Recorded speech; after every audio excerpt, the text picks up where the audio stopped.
মনে করে দেখ মালতী, ক্লাসে যেদিন ছড়ে গিয়ে তোর সামান্য রক্ত বের হয়েছিল, আমি ছুটতে গিয়ে ব্যান্ডেড এনে বলেছিলাম ক্ষত স্থানে লাগিয়ে নে। আমি তো শরীর স্পর্শ করিনি। সেদিন তুই বলিসনি সমাজটা পুরুষতান্ত্রিক। মনে করে দেখ মালতী, পরীক্ষার আগে যখন তোর সাজেশন নোট তৈরি হতো না, আমার তৈরি করা সাজেশন নোট তোকে দিয়ে দিতাম। তখন তুই বলিসনি সমাজটা পুরুষতান্ত্রিক। মনে করে দেখ মালতী, আমার টিউশন পড়ানোর জমানো টাকায় আমরা যখন দুজনে রেস্টুরেন্টে খাওয়া দাওয়া করতাম, তখনও তুই বলিসনি সমাজটা পুরুষতান্ত্রিক।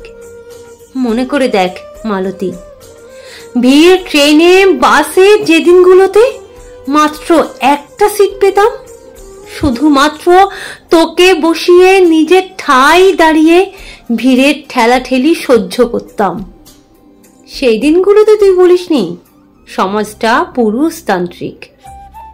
মনে করে দেখ মালতী, আমি যখন তোকে বিয়ের প্রপোজ করেছিলাম, তখন তুই বলেছিলি বেকার ছেলের সঙ্গে বিয়ে দেবে না আমার মা।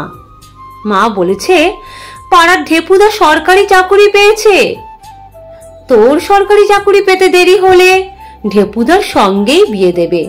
তখন তোর আমার দুজনের স্ট্যাটাস একই ছিল, তবুও বিয়ের শর্ত হিসেবে আমাকে সরকারি চাকুরিটা পেতেই হবে। সেদিন তুই বলিসনি সমাজটা পুরুষতান্ত্রিক। মনে করে দেখ মালতী, আমি তোকে ফোনে বলেছিলাম চাকরিটা আমি পেয়ে গেছি। মালতী শুনছিস? ঢেপুদার সম্বন্ধটা এবার মাকে ভেস্তে দিতে বল। চল স্পেশাল ম্যারেজ অ্যাক্টে বিয়েটা সেরে ফেলি। তুই বরং বলেছিলি প্রাচীন কাল হতে যে হিন্দু রীতি চলে আসছে, সেই রীতির আচরণ মেনে টোপর পরব, চেলি পরব, শাখা পরব, তার আগে মেহেন্দি করব, অগ্নিকে সাক্ষী রেখে তুই আমাকে সিন্দুর পরাবি। সেদিনও তুই বলিসনি সমাজটা পুরুষতান্ত্রিক। ভেবে দেখ মালতী, কিন্তু সেপারেশন হওয়ার জন্য অজুহাত হিসেবে বললি সমাজটা নাকি পুরুষতান্ত্রিক। ষড়যন্ত্রটা বুঝতে পারি আমি সবই, কিন্তু তুই বুঝলি কই রে? লিঙ্গ বিভাজনের কারবারিরা নিজেদের সংসারগুলোকে ঠিক রেখে তোর আমার সুখের স্বপ্নের সংসারটা ভেঙে দিল। মনে করে বলতে পারবি মালতী, মধুরাতে বাহুডোরে আবদ্ধ হওয়ার জন্য কে প্রথম অগ্রসর হয়েছিলাম, তুই না আমি? তাই তো তোর আমার দুইজনেরই মনে নেই। তা সত্ত্বেও তুই এখন সোশ্যাল মিডিয়ায় মাঝে মাঝেই লিখছিস পুরুষ তুমি তো নারীর শরীর ছুঁয়েছ, নারীর মন ছুলে কই? কি বলছিস মালতী?